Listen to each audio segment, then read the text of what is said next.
In a major political development, ex-Chief Minister N. Biren Singh, along with 3 BJP MLAs, former Minister and Kontosum MLA Sapam Ranjan, Segmai MLA Hekam Dingo and Thanga MLA Tombram Robindro left Imphal for New Delhi around 1:30 p.m. today. The visit comes amid heightened anticipation over the possible formation of a popular government and renewed efforts to restore stability in the state.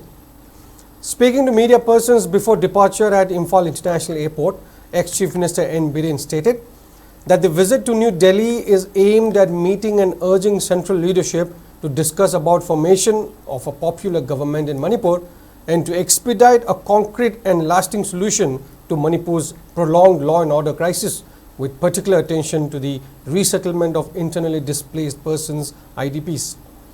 On the other hand, when questioned on the possible formation of a new government, Thanga MLA Tombram Robindro maintained restraint, saying he had no concrete information at the moment, while confirming that some of the MLAs are meeting leaders in Delhi to discuss the situation.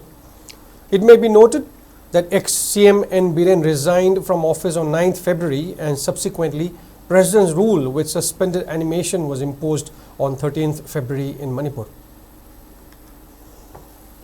Sumna khoi Manipur gi hojik leiriba situation se Manipur gi tangdu leita da situation si da khoi athuba matam da popular government ama thambiraga leiriba situation si IDP gi tawriba highway gi tawriba kholiba mayam se loisinaba khara thuna tawsi haidana du gi taksan basat pani